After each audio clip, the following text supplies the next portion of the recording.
Lake, Wisconsin, doing a little antiquing. Wonder what I'll find today. I'm here at Leary's Antiques, and please. Oh wow, look at this, man. I know Leary would ever misspell. It's vinyls. It's vinyls, look. Got ourselves some vinyl records here. Got some Taylor. Woo. Got some Harry. Look at that. Adele. This is great stuff. Here's a really old one. You know this one? What is it? Fleetwood Mac. Anybody ever heard of them? Or the Eagles? Hotel California. Man, this is great. I'm gonna get all these. What else is in here? This is loaded with good stuff. Well, I know. Oh, this is interesting. Beyonce. I've heard of her. And oh wow, Snoop. And Mariah. But I don't. What are these? I don't know what these are. Never seen anything like that before. And now I got some other stuff. Wait a minute. I don't know what that is, but there's a bunch of them. This weird side. Oh, I've heard of this guy, Hank Williams. But it's like, it looks like one of my vinyl records, but it's weird. It's small. And it looks like there's oh really? Looks like there's only one song on the side. That's weird. And let's see, we got Al Jolson, and all sorts of weird stuff. And then here's, okay, hold on. Something called Wallin.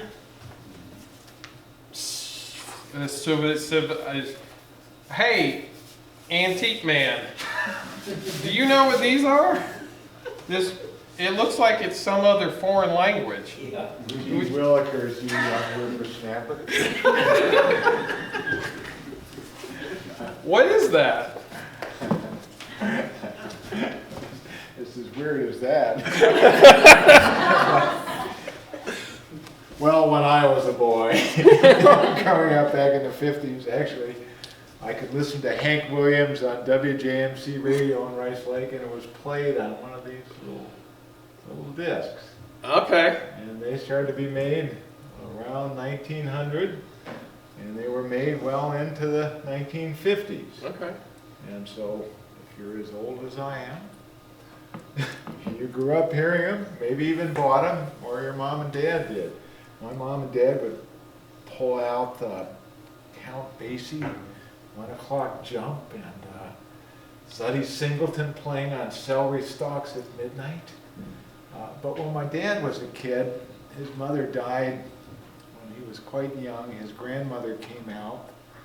She had lost her mother when she was only in her teens, and she had a record by John McCormick singing Mother McCree, and McCree is a term of endearment, and my dad would wind this disc player that was spring wound, and it would put the record on here. Oh. And it would go around, and my grandmother would listen to it and weep.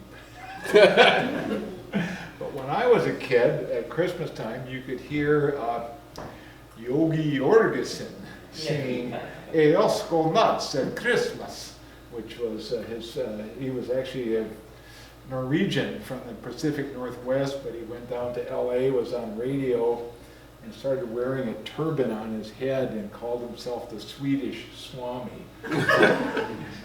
Yogi Jorgensen, and he had many great hits, including selling about 1 million Capitol records in 1948. 48. Were like this. But when are those from? But these are from the 1920s. Okay. And it's not Wallin, it's Wallin. Wallin.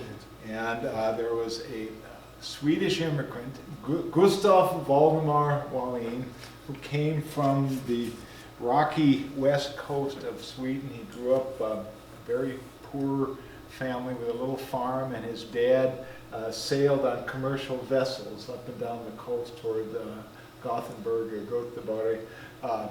with different trade goods. But he was a little bit ambitious, and so he went to trade school. He learned how to build pianos, worked in a piano factory in Stockholm, and then he immigrated because there were a lot of Swedes coming to Chicago. It eventually became the second largest Swedish city after Stockholm. He worked in a piano factory, but he had ambitions to start his own life. He started a little music store in the 1920s, and at that time, commercial record companies, nowadays Columbia Records is still going, and they started out making these, and they put out popular music, they put out classical music, they also put out a lot of what we nowadays would call roots music of some sort or another, and they targeted different so-called demographics. They made certain recordings for African American audience or featuring those artists using the term race records, and so that was blues and some early jazz and gospel and so forth. Then they had what they called hillbilly records that eventually became country and western or country music, and so the early brother duets, bluegrass music, Lester Flatt and Earl Scruggs started out recording 78. But then they had what they called the foreign series, which meant these records were targeted for people of non-Anglo-European heritage, most of whom didn't speak English, although Irish did, but they were, of course, also considered foreign. so there was an Irish series, and there was a Lithuanian series, and a Polish series, and a German series, and there was also a Swedish series, and there was a market for these records among immigrants and their descendants. And so a bunch of these were put out, and that's what we're going to tell you about, but we couldn't be telling you about it were it not for the fact that here in this building there's a magnificent music library. It's one story down. Because these records are fairly compact, here I'm holding 4 of them, but they're quite heavy. They have to be in the basement of this building because otherwise there might be structural challenges to the building. So they're heavy, heavy documents. It's about a ½ pound. Yes. For one disc. Isn't it? And there may be how many are there? Maybe 50,000 of these down in the basement. So we have huge numbers of them. Did you take these out of the archives for use in your antique store? Oh. Did they know? I'd like to purchase them. Okay. No, this is a show. No! Really? Like my sister Sheila said, our dad ran northern Wisconsin's largest weekly newspaper. My sisters were proofreaders.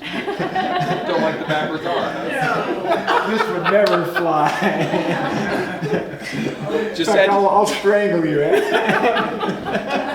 But at any rate, maybe a decade or so ago, there began a collaboration between Archeophone Records, which is Rich Martin and Meagan Hennessy, a wonderful mom and pop duo based in Urbana that specializes in late 19th and early 20th century recordings and does magnificent reissues of them with brilliantly cleaned up sound that you'll learn about and fantastic design, but also an emphasis on good, strong research. And there have been 3 put out that we've done together. Yes. With the university. And a lot of them are based substantially on collections that are here, but we had to search and find a lot of missing records to fill it out. So we're going to walk you through Yeah. kind of the process of putting this together. And this ignorant song and dance we just did was to give you a sense of the continuity between 100 years ago of a spinning thing and today. Yeah. So with that, Marcus Cederstrom.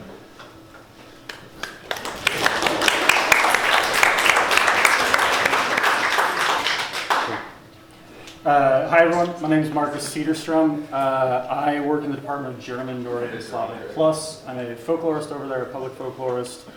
We work on a big project, there's several of us here in the room, called Nordic Folk Life, or Sustaining Scandinavian Folk Arts in the Upper Midwest.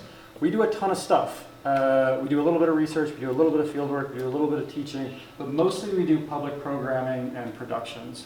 And that ranges from this song and dance that you just saw here, to concert series, we held a Bowery dance, we've held barn dances, everything imaginable. If it has something to do with Nordic and Nordic American folk life, we've probably done it, and if we haven't, you should tell us and we will.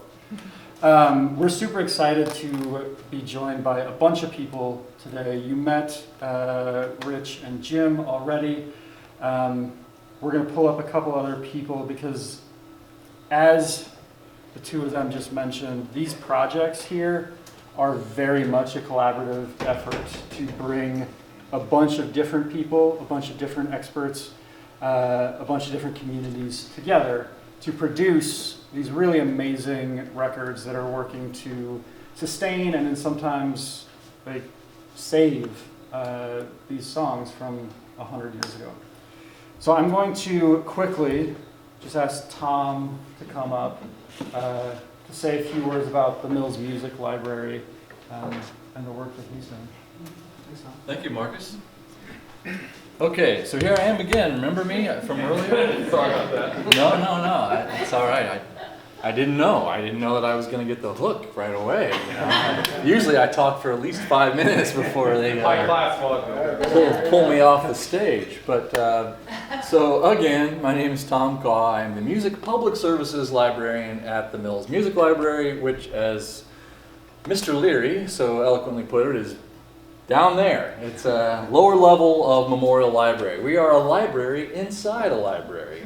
And I've been here 15 years, and I've looked and looked to see if there's yet another smaller library inside Mills Music Library, and I have not yet found that library. But we do have an awful lot of collections. We have our circulating collections of books and scores and sound recordings, and we have a lot of archival collections, of which the 78 RPM records are part of the archival collection, special collections that we have. So our primary mission, of course, is to support research curriculum needs on campus, performance needs, and we're here for everybody, not just the Mead-Witter School of Music, but we also do entertain a lot of researchers and a lot of folks coming from all over the place. We actually just last couple weeks, we had a researcher here from Cornwall looking at the Cornish materials in one of our collections, the Helene Stratman Thomas collection. That was delightful to host her, and Jim Leary got to meet her. And we have been very pleased to work with Rich and Meagan over the past numerous years. And I brought upstairs from our library just a few, the CDs that we have collaborated with them on, and obviously they have them here in very nice shrink-wrapped form. Ours are covered with stickers. But anyway, we have collaborated with them on several projects now. Attractive Hebrews, the Lambert Yiddish Cylinders, 1901, 1905. Alpine Dreaming, the Helvetia Record Story, 1920 to 1924. And of course, what we're here for today, Swede Home Chicago, the Wallins Svenska Record Story, 1923-27. So, we have you covered. If you want music materials, resources, come to Mills Music Library, visit us online. Tip of the iceberg. Yeah, we are always open online, as I like to say. So thank you very much, Marcus, for having us be part of this. And I want to note that like the Mills Music Library is kind of amazing in their collections, right? I mean, it's just kind of incredible. It's not just when you need to write a paper for a class for the students, but like just go down and check it out. If you're at all interested in music, it is an incredible resource here on campus. Next, I'm going to quickly bring up Anna Rue to talk about the Center for the Study of Upper Midwestern Cultures, also a big part of this story. Hello, everyone. I'm Anna Rue. I'm the interim director of the Center for the Study of Upper Midwestern Cultures. I'm really thrilled to be here. We're always excited at the center to collaborate with the Mills Music Library. We are a regional humanities center focused on supporting and sustaining the diverse cultures and languages of the Upper Midwest. And we don't have any physical collections at our center, so it makes collaborations with places like Mills super important, so we can help do what we can to help make these recordings and other public productions accessible to communities. And we work with artists to uncover their musical traditions, and we do that in a lot of different ways. I work with Marcus on the Nordic Folk Arts grant as well, and I'm just going to make a quick plug since there are some students here. We have an artist in residence this semester. She is a spoon carver and a coal roaster, and she's here for just the semester. And if you're interested in learning more about her work and maybe learning how to carve spoons or coal roast, which is this decorative etching in wood, then you can visit our website, nordicfolklife.com, and learn a little bit more about that residency. We do a lot of public programming. We try to reduce the distance between campus and community in ways like that. So we've got that folk artist here on campus this semester. I hope you look into it. But thanks for your ears.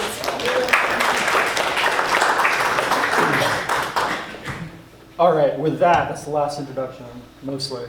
We're going to bring Jim up, and Jim is going to talk us through a bunch of the things that he and Rich kind of hinted at, and the story of Wallins Svenska Records, and what it takes then, as we go through today, what it takes to go from these to a very well-researched, award-winning couple of CDs. Yeah. So Jim, you want to take a minute? Just even pass around. Is this the library? No, this That's is all right. You can pass it. Oh, okay, yeah. Guess we'll start up here. Good to see you. Okay, I'm Jim Leary. I grew up in Rice Lake in northern Wisconsin and retired at the end of 2015 from the faculty in folklore and Scandinavian studies, and co-founded the Center for the Study of Upper Midwestern Cultures about 20 years ago. But one of my passions has been in the musical diversity of the Upper Midwest as a region, and just to give you a little glimpse of my immersion, when I grew up, there was still quite a bit of live radio on local stations. There wasn't any of this satellite can kind of stuff. I mean, you could get the 78 RPM record, and a disc jockey would play it. But there were also people who had live shows, and just a little bit to the east. In Rusk County, there were a lot of Polish immigrants, and they did a kind of a mashup of hillbilly or early country music and Polish music. They had the Polish barn dance band that would play over WJMC. Our babysitter was French Canadian, and she was part of a big family that did a lot of singing, and they would sometimes sing on the radio. There was a local tavern frequented by all sorts of local people, but also old lumberjacks, and as well as French Ojibwe or Métis people, and Swiss yodelers that was run by a fiddler and an instrument maker, Otto Rindlisbacher, who came from Swiss immigrants. And that was a hangout, and some of those, there was sometimes I could hear Swiss yodeling on the radio. And a little north of town, there were a lot of Bohemians, as they call themselves. They're from that part of what's now the Czech Republic that borders on Germany and Poland. And there was a place called Sokup's Tavern. And Vic Sokup had a Bohemian style polka band. And you could hear that music. Sometimes they actually ran wires to the local radio station, and you could hear live broadcasts of that. And then I did downhill skiing at our little flatland ski area, Hagen's Hardscrabble in the Blue Hills. And there was a guy who would play Frankie Yankovic style Slovenian piano accordion there in the warming area. So I grew up with all of this kind of stuff and hearing people, grandparents of my pals who grew up speaking languages other than English, and had this fascination with music. And when I went to graduate school in folklore, I found out that pretty much anything that any scholars had done focused on Southern or Western or music from New England in the English language, performed either by Anglo-Americans or African-Americans. And all of the other, people that I grew up with, that was just, who gives a shit? You just could not find anything about it. Luckily, thanks to the National Endowment for the Arts and several initiatives that folklorists lobbied for in the 1970s, there began to be grants available to do fieldwork and do production out in the hinterlands. And so in the 70s, I started to do fieldwork in my home region. And little by little, you find musicians, and then they know other musicians, and then they knew musicians who are no longer with us, but who were, did very cool stuff. And not only can you record their stories and their music from them, but they sometimes had songbooks or tune books or these old 78 RPM records, and some of them had made records. And Gustaf Waldin kind of fell into this whole thing here, moved to a city where there were a lot of Swedish Americans, was there at a time when the technology had advanced to a point where instead of having to go to New York City to get a record made, it could be made in Chicago. And what's more, there were a number of small studios that you'll hear more about, where you didn't have to start your own studio. You could go there. And he kind of ran almost like a vanity, a DIY label. It said on his record, it says "not incorporated." So he wasn't, hiring a big music industry thing. These were just kind of fairly limited runs.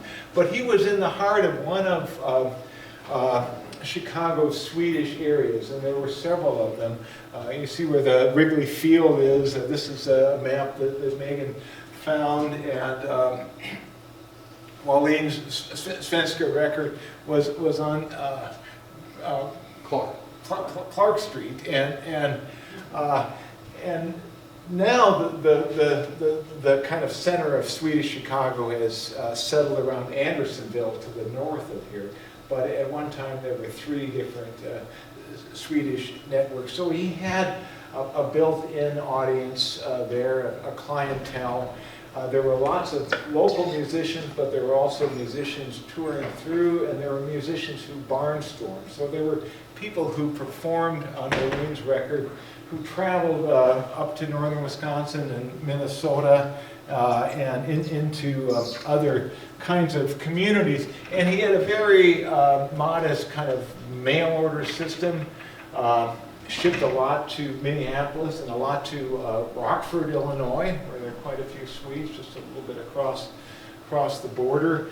And so this is one of his mail order sheets, and these evidently got to Sweden because this is where we got copies. We're in touch with archivists and discographers in Sweden, and we kind of put the word out, and several of them came up with things that we couldn't find here in this country. But what I'm going to tell you about a little bit is just kind of the one that got away, because it seems like every project that I've worked on, you take it to a certain point and there are things that you just can't find, and you try and you try all sorts of things, and it wasn't just me, it was Rich and Meagan who networked, plus all the other people we got in touch with in various archives and collectors to source this. We found all but one of the discs, and we thought, well, okay, let's just do the best we can. And the one disc we couldn't find was very mysterious. The Swedish National Library has this Svensk media database, so you can search on there, and they listed this particular disc, dansbacillen, which sort of means like the dance that's full of germs or something, or a dance. You get the dance frenzy, the dance bug is kind of what it means. It's a jazz tune, and dragspel, dragspel trio, dragspel accordion, and three players, and it lists these guys, Eric, Carl, and Gustaf Berg. But they don't have the records there. We don't know, no one there could remember where they got this information. We tried to figure it out. So who the hell are these? These are names like, Tom, Dick, and Harry or something like that. So, in the Swedish thing, they're very common names. So we tried to find out who they were. Remember, they're Eric, Carl, and Gustaf. And there's a very famous Swedish accordion player, Eric Berg, who played with Reiner Sundqvist, and they played in a lot of different places around the Midwest. They were based in Chicago for a while, and so they played there. They played in Decorah, Iowa, among the Norwegians. They played up in Minneapolis. And they played some places in Wisconsin as well. And through newspaper search engines, we could find ads. And this, I have to say, the whole digital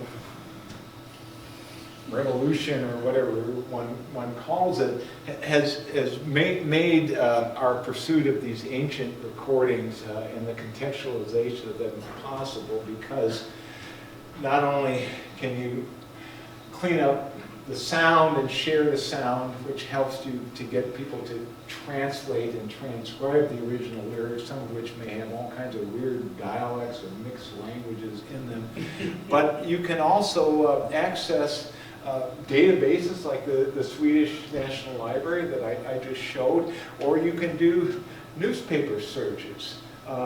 There is a website, thanks to the Minnesota Historical Society and a lot of participating organizations, of pretty much all the Swedish American newspapers. And it's got actually quite a good search engine, so you can find stuff and do various screen captures, etc., etc. But at any rate, we, Eric and Ragnar Sundqvist, and we know quite a bit about them, but according to experts, Eric, who did have two brothers named Carl and Gustaf, apparently never played with them in the United States. He was in here in the States for a while, playing with different people, making 78 RPM recordings, and also supporting himself with some professional gambling as well. And then he went back to Sweden and had a little Hawaiian band for a while. And according to one of the experts, neither of his brothers came over here, although they were musicians. Now, I was able to find, though, a Gustaf Erhard Berg, born in 1890, would put him 5 years older than Eric, or something like that, from Sweden, who was a piano maker and single, and so I could find him you know, in one of these draft registration directories, this is from 1917. So maybe this Eric Berg's, maybe he's Eric Berg's brother, maybe he's another Gustaf Berg. You know, he turns up in the 1920 census as a traveling musician, still based in Chicago. So we know he's in the vicinity, but we can't connect him. And then we have this stuff. In I think it was 1924, a fellow, Richard Nelson, who called himself Ricardo, billing himself as the world's strongest man, capable of bending horseshoes with his teeth, as you see here, and also doing all sorts of other things. He traveled all around the Midwest, up in Ironwood, Michigan. This is a tour where he's playing in Lindstrom, Minneapolis, Cambridge, Princeton, Milox, Mora, Carrie's place, and then you know, anyway, at various places in Minnesota, northern Minnesota. He's playing there in the 1920s, and he's playing with Broderna Berg, the Berg brothers. He's playing, and I found some newspaper accounts that you know, they put on a good dance afterwards. Ricardo Nelson, who eventually ran a travel agency in Chicago, loved to combine his exhibitions of strength and you know, taking on challengers as well with accordion players. And I found like 3 different sets of accordion players that you know, would follow his event with a dance. So it was a popular thing. Well, okay, so who the hell? We still don't know who these guys are. Then in the early 20s, I find Eric Berg with his brothers Carl and Gustaf. This is in northern Illinois. They're playing. So, okay, here we actually find evidence of a Eric, Carl, and Gustaf playing, but this isn't the Eric Berg. You know, oops, where am I going? This isn't the Eric Berg of these other slides. This is a completely different guy. And I hunted around and found out that, in fact, I listened to this guy on the radio in the late 1950s. He played in Shell Lake and Rice Lake, and he played over my hometown radio station with advertising by the Indian Head rendering plant. And I can still remember the ad. Say, Mr. Farmer, have you any down or dead livestock? Then ship them to Indian Head rendering plant. So that was the sponsor, and they would play live stuff. So it occurred to me, it finally clicked into my head that in the late 1980s, while producing some co-producing a radio series for Wisconsin Public Radio called Down Home Dairyland, Traditional and Ethnic Music of the Upper Midwest, I had recorded Lenore Berg, who played with Eric Berg on those radio programs, and I went back through the interview, and I found that her husband and Eric and Gustaf, her husband was Carl, had also performed out in the Dakotas in the 1920s into the early 1930s with motion pictures would be shown, and then there would be a dance, a free dance after the show, and they barnstormed around there. And by chance, about the time I remembered that, I had been working with the Chippewa Valley Museum in Eau Claire on music in the Chippewa Valley for some exhibits they were doing, and I found that Eric Berg played at Fournier's Ballroom in Eau Claire, as well as at the Pines Ballroom in Bloomer. And then I started to look into even more stuff, and I found that Eric had played at a Dairy Days celebration in Rice Lake, my hometown, where there was also a special event organized in part by Don Trebensee, who my sisters will remember as the ag teacher and future Farmers of America advisor at Rice Lake High School. But Eric Berg, I think of this because I used to do, help out sometimes with farming. He died of a heart attack getting feed down in the silo of his barn at age 64. So that was in 1959. This is Lenore Berg, who I interviewed in the late 80s. She's still playing. She's in her 90s now. Lives in a little rest home in Barron, Wisconsin. And I called her up on the phone, and unfortunately, although it was fantastic to talk with her, she was not aware of any recordings that her husband Carl had made with Eric and his brother Gustaf. We still think it's probably them, but we don't know for sure. But about all this time was happening, we have the next development, and I will turn things over to Rich and Meagan. Thank you. So, yeah. Yeah, back in those days, actually recording, like if you go make a record, you're going to tell all your friends and family, you're going to put it on Facebook and everything. But back then it was not necessarily as big a deal. It might just be something you did during the day and you forgot to mention to your family. So, the fact that she didn't know isn't necessarily a surprise, but it looks like that's the right people. So, just to give you a quickie on Archeophone Records, we are pretty much the only record label in the world that is focused almost entirely on the era of recording that we call the acoustic era. Now you've seen the Grammy, the logo, right? The horn, that's the acoustic horn.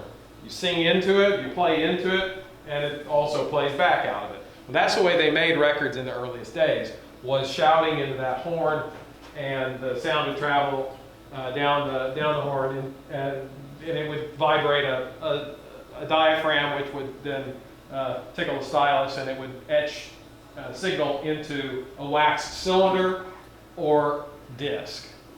And in 1925, roughly, all the studios, Victor, Columbia, Brunswick, you've probably heard of some of those labels, switched over to microphones, and the acoustic era was pretty much dead at that point. This is a picture of a prominent artist named Ed Morton making an acoustic record in the mid-19-teens. That's what it looked like. You see the horn that he's singing into there on the right side, and all the musicians behind him in that crowded little space. That's a typical scenario in the studios for about 40 years, 35 years maybe. The 90s, the aughts, the teens, and part of the 20s. The instrumentalists are arranged in order of sensitivity. Like the ones that are the loudest are at the back, and the ones that need a little help are a little bit closer up. This is the stuff we do. Now, with electric, things change. People say, oh, it's better. Everything's always better. Well, we disagree. There could be a real beauty to the early stuff. But it is true that if you try to make a choir of 1,200 people sing into a horn, you're going to hear something that sounds like this. It's just not going to work. A horn is not a microphone. This group was recorded electrically by one of the pioneers in the field named Orlando Marsh, who had a studio in Chicago. He was still experimenting in the mid-20s when he recorded this group, and it's one of the records that is on the compilation. It is amazing. I don't know how he mic'd it, what he did to get it, but it is like spine-tingling, the detail that came through on that record. You'll hear a little bit of it here in a second.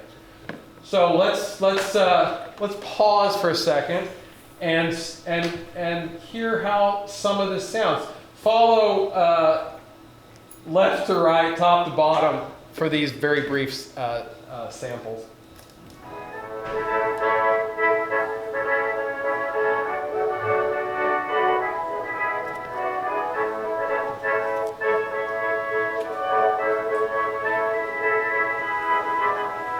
The tune that Gustaf and Randers used for Northern Regions in Dickieville.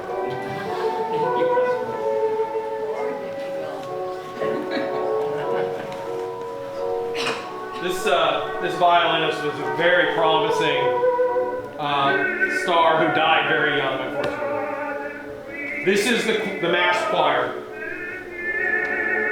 That's the national anthem. Yes.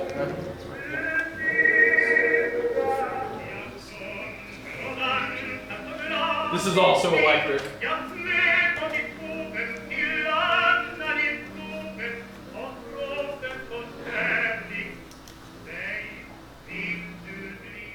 Folke Anderson is a very prominent operatic tenor from Sweden who became very good friends with Wallin, would always stop in or whatever. And Wallin said, I don't want you to do any of the Italian. I want you to sing the old songs so that people can be comforted. The Swedish immigrants can be comforted. He went on, interesting little note for those of you who are into the vinyls. He was one of the vocal teachers of Frida, what's her last name? I can't remember. One of the two singers for ABBA, right? That guy you just heard was her vocal teacher in the 1950s.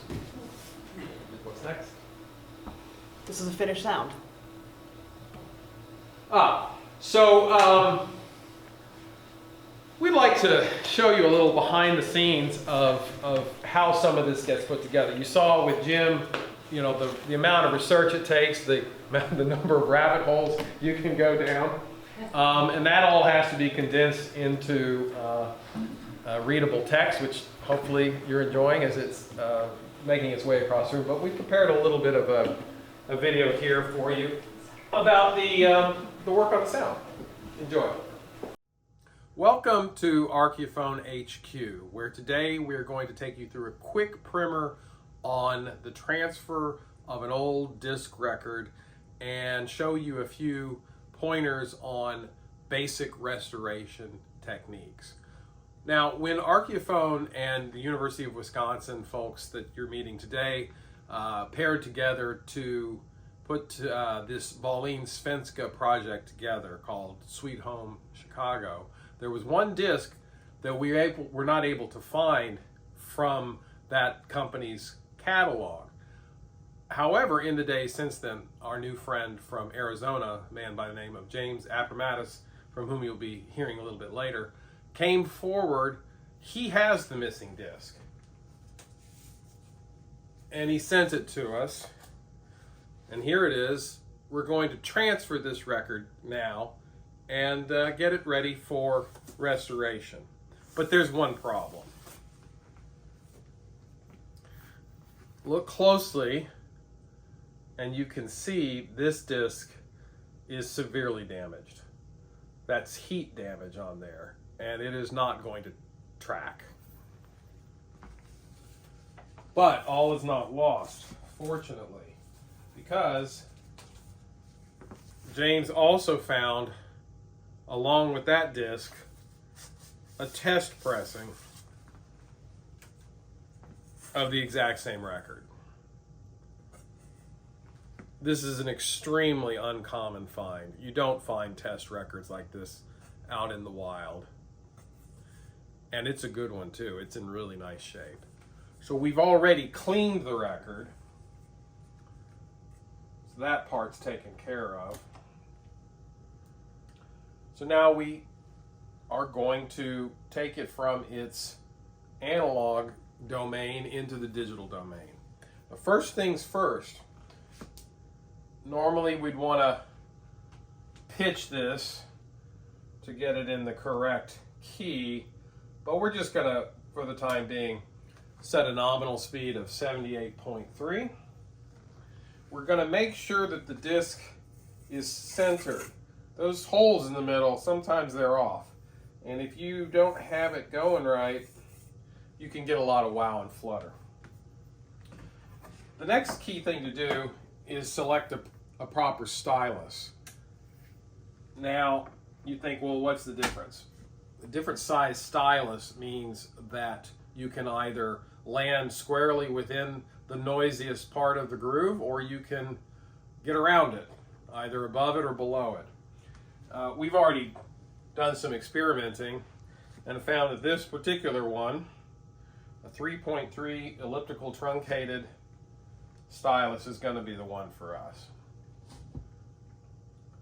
Now, we have our digital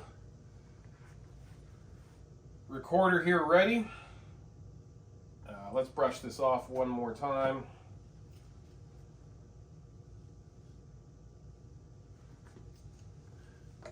And we should be ready to go.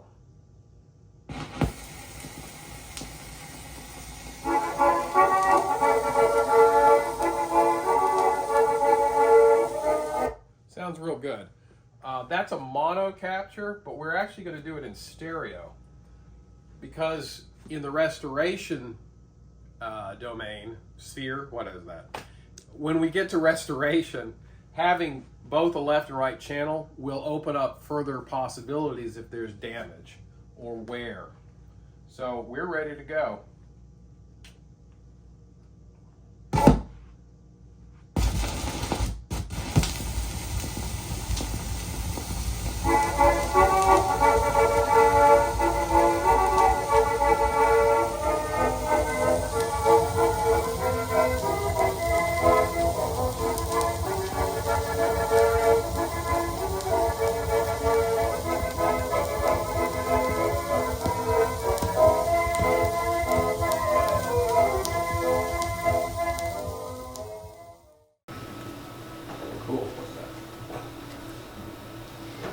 So while we're working on the sound, we also needed to think about what we wanted the package to be. We knew some of the story of violins from the research Jim and Marcus had done, and we needed to find artistic inspiration, and everybody knows a product doesn't exist until it has a cover. So we started with the Swedish flag and decided to texturize it and tweak the color a little bit. And then what to put in it. We wanted to represent both Chicago and the homeland, because that was part of the story that was on record. So, really cool postcard we found. Homeland. Cool picture of Chicago. Wallins himself in front of his record store. And a detail actually from the postcard. And they became a cover.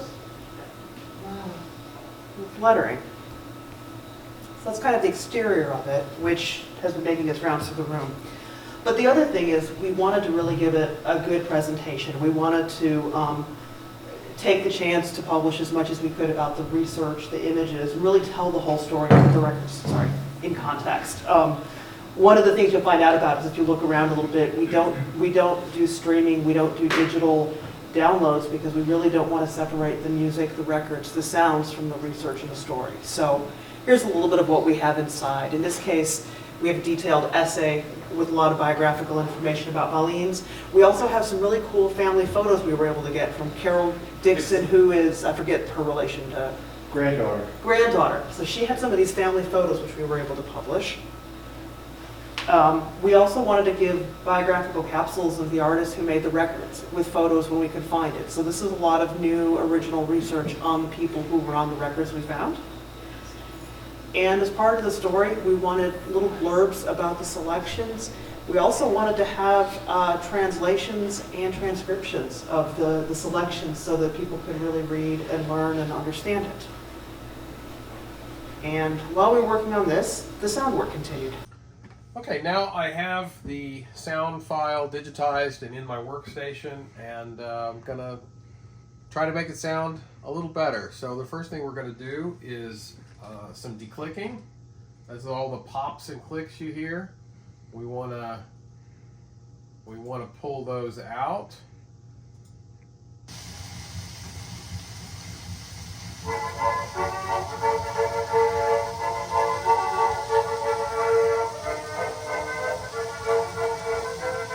You have to be careful when you're declicking that you don't accidentally remove things that are good impulses, cymbals, and in the case of an accordion, the attack.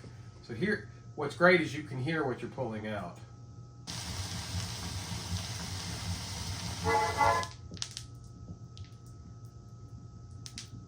You hear all those little bumps and clicks? This is low frequency clicks. We're not damaging the instruments. So we can go ahead and commit to that. But we can do a second pass as well and get higher frequency things.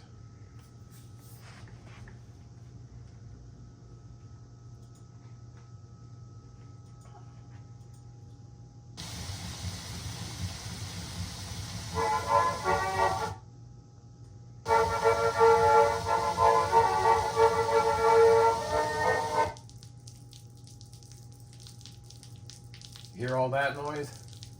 Again, we're above the signal. We're safe.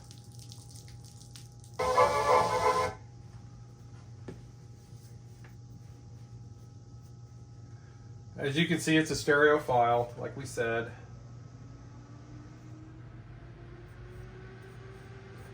But both sides of the groove turned out to be pretty clean. So we're going to save that, and then we're going to bring it over here. And we're going to do some other processes in this program that I can't do in the other one. First thing I want to do is a little bit of a rumble filter. There's some rumble on that. You probably heard that on the transfer.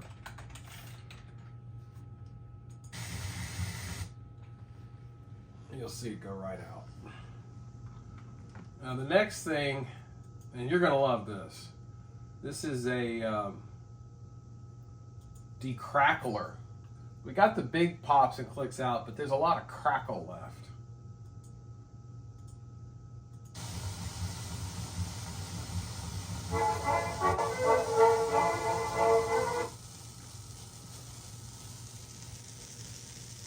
That's what we're pulling out, if you can hear that.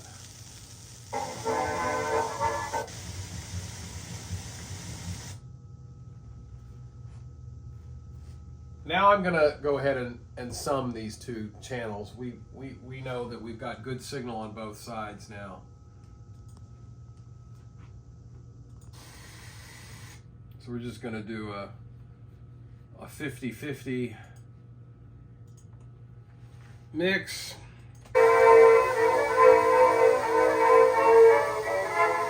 It's sounding pretty good. Now we can also do some broadband noise reduction.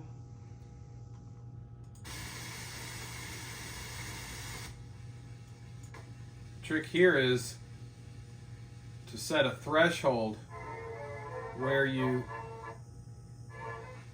are pulling out noise, not signal.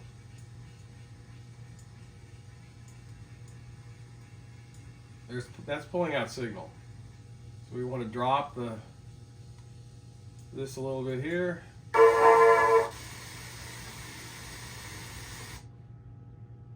And that's pretty good. I'm going to do it again, but I'm going to change my settings a little.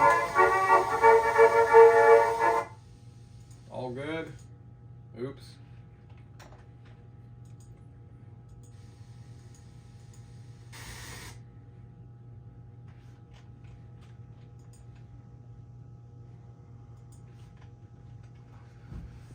And that's the basics. Now the next thing we can do is come back over here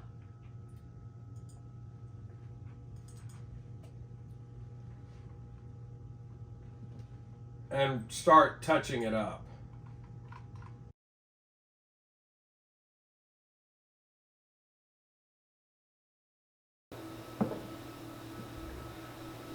If there are any aspiring audio engineers here, I'd be delighted to talk to you about it afterwards. This is pretty high, just high level stuff. There's a lot you can do in there. And if we had the volume a tiny bit higher, you would have heard what sounded like sizzling bacon during some of those Yeah. marks in terms of what was being held back. Yeah, in the old days, like some of you maybe who used to buy records of old, the sort of stuff we did, but when they were released in the 60s and 70s, they couldn't get that stuff. They couldn't get the high frequency crackle. It was extremely annoying, wasn't it, Bob? And so what they just do is roll off the top in the EQ, right? They just get rid of all the treble. And so it always sounded so dead. And one of the things we're really trying to get is presence. You know, the feeling of real people recording in a room, and you feel like you're there. And that's achievable now to an extent that it really wasn't many years ago. Okay, so with the sound undergoing, we're going to go to the other part of the booklet, which is the translation work. Marcus will talk a bit about that. Yeah, so I mean, there's a lot that goes into these things, right? And one of the, I think, fun things and important things about this is how the global can become really personal and really local. We've got touring artists from Sweden. We've got Swedish immigrants in Chicago. We've got this fantastic group of people performing these things. And then the discs disappear for a while, right? And we, and Archeophone, kind of bring them back. But over time, a lot of people, a lot of the Swedish immigrants, they lose the language. They don't speak Swedish at home anymore. And so these lyrics that you see up here lose a little bit.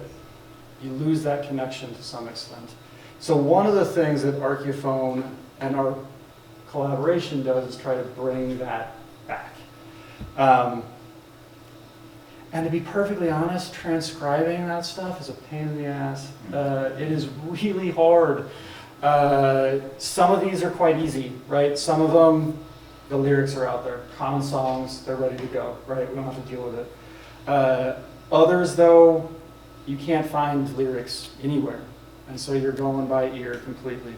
Sometimes the lyrics are out there, but the musician is taking a little artistic license and changing lines, removing entire stanzas, doing whatever they might want to do to make it theirs.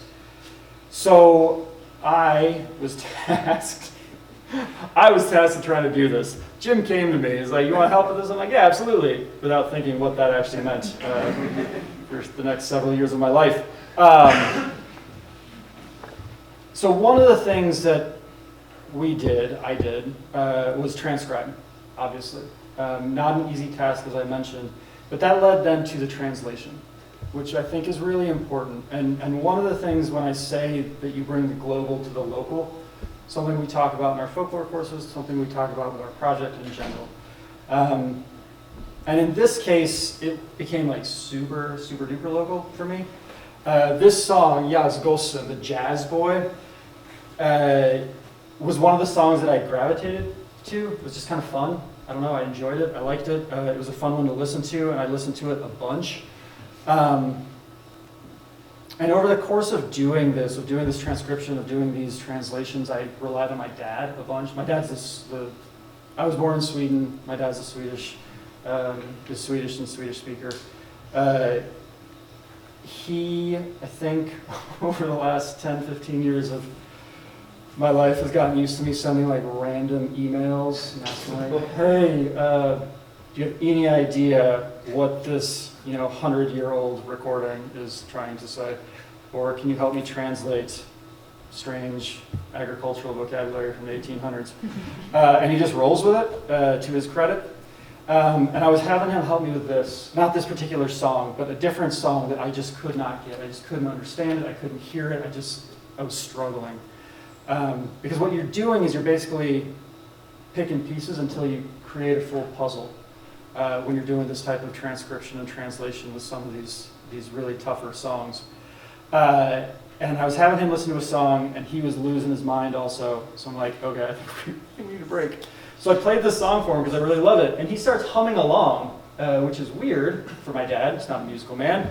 And he knew the lyrics, which is even more weird because, I don't know, my dad's not a singer. The nursery rhymes he said to us were not nursery rhymes. They were about whatever. Buffalo Bill and all these weird things that have nothing to do with anything that you would imagine would be an appropriate thing to tell a 5-year-old. But he did it. So when he started singing along, I was very confused. So I asked him how he knew the song, and it turns out my grandfather loved this song. It was one of the songs that he sang all the time, which is also shocking to me. My grandfather, my Swedish grandfather, was a farmer and a captain in the Swedish army. He is not a man I ever would have expected to sing a song about jazz boys and the innuendo that is a part of this song. He was a button-down man that until he died, people would refer to him as kaptenen, the captain. So finding out that he was singing this song was sort of shocking to me, but also a good reminder of why these things matter, right? I learned something fun about my family, which is nice, but it brings all this together, right? So when we start listening to these songs, when Jim starts talking about like the connections to the Bird Brothers, we start taking this big picture stuff, these global things, and immigration and migration and all these questions and discussions and stories that we're continuing to talk about today become very personal. And it's one of the reasons transcription, translation, and the work that Archeophone does is so important to who we are as community members, as singers, as listeners, as students, as teachers, right? So when I started doing this stuff, I was not expecting to learn that one of my grandpa's favorite songs was about jazz boys shaking their little butts.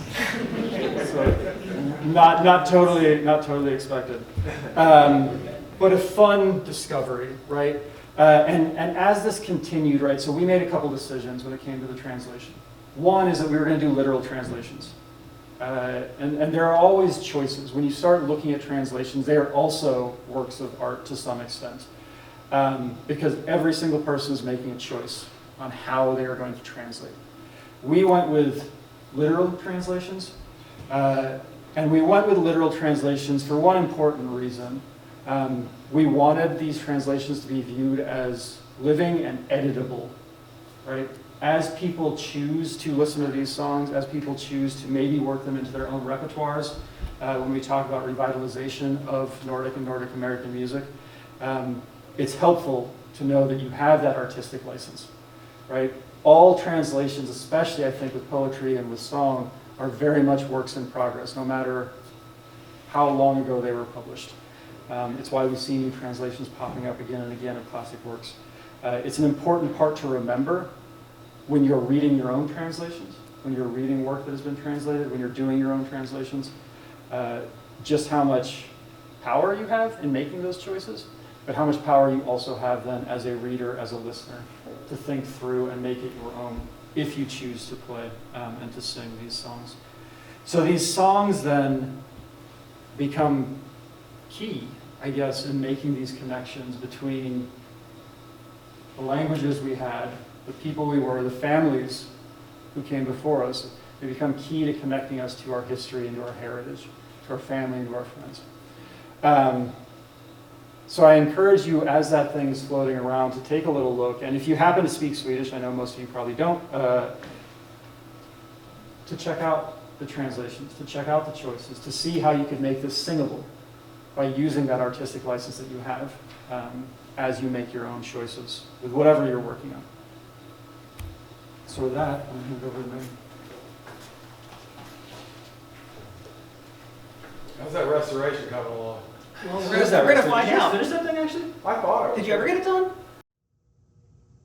Hi there. Since we last spoke, I've done a number of things to the sound file that I want to catch you up on. This is where we started. You'll recall the raw file with all those pops and clicks, and then we did some restoration. We pulled out the pops and clicks and some crackling and some broadband noise.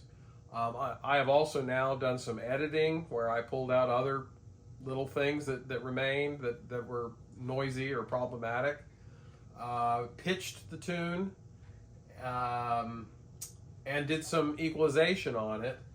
And this is our final product. Final being in scare quotes, nothing is ever fully resolved. It's just where we happen to land at the present moment. Here's what it sounds like.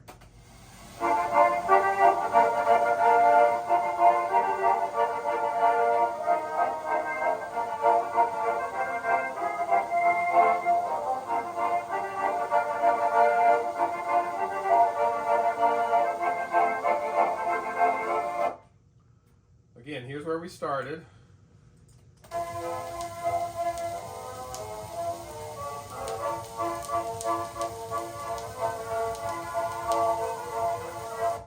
And here's where we are.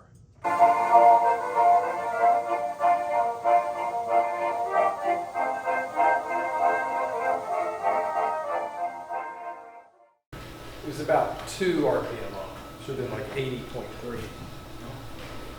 This is one of the sleeves. Okay, so the records are rare enough, but the sleeves, are you kidding me? And the gentleman in the back row over there by the name of Bob Kuhn is one of those unusual record collectors who actually gets not just the popular jazz or blues or whatever. He has made a point of collecting ethnic material, regional material, and he has a number of these discs. I can't remember, did we end up using any of them on this one? Maybe not the records. He had a number that were on the second that we did with UW called Alpine Dreaming. A lot of Mills' collection of Wallins came from Bob. Yeah, Mills made a deal and got some of Bob's records, some of his duplicates, which we all appreciate. Anyway, today he's joining us from another part of the state and has brought some of these incredibly rare sleeves. And that one's yours too, isn't it? Or No, it's not. that one's not yours? But you can see they put the artist picture on the sleeve. They put the lyrics. It's just such a nice touch. And this is a fellow by the name of Knut Öström. And he was another guy who was close friends with Wallin and his family. Always stayed with them when he came through town. What does this one sound like? Pendigden.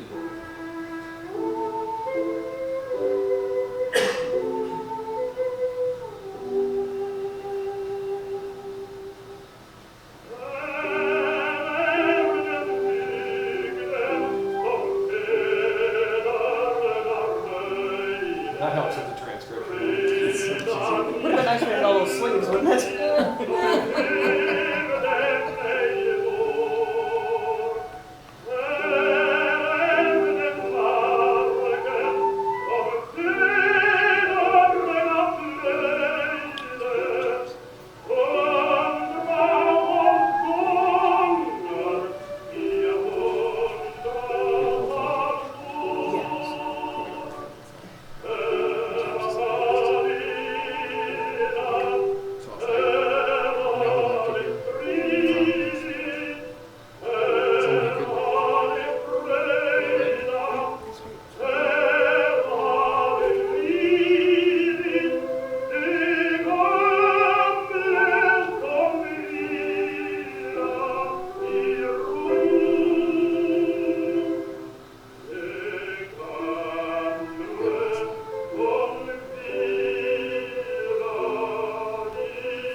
And now, appearing, because he couldn't be in person, but appearing to us from Tucson, Arizona, is our new friend, James Appomattox.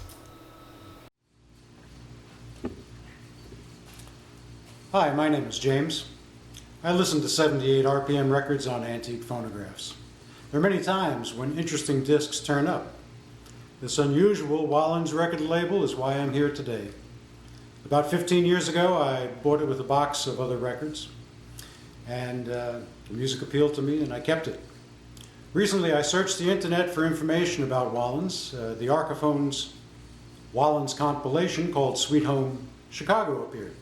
Soon I read that they had been searching for this one last disc. The efforts of Archeophone Records has reached new audiences, and I, for one, am grateful. On a much smaller scale, I play 78 RPM records at a local art gallery. All ages are interested by this experience. It makes me happy to know this record will soon be available to a wider audience than I can ever provide. In addition, the record itself will be preserved in the archives of the Mills Music Library at the University of Wisconsin. Archeophone and their partners ensure these recordings by Swedish-American immigrants and others will continue to contribute to American culture. Keep up the good work. So, a nice little touch there to put the printout of the label on the front of the box. How'd this get in your antique vault? You got all sorts of stuff.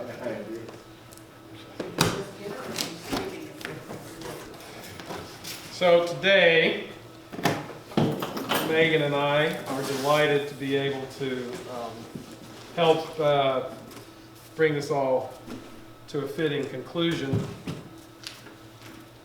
By the way, this is the proper way to ship 78 RPM records, fragile as they are.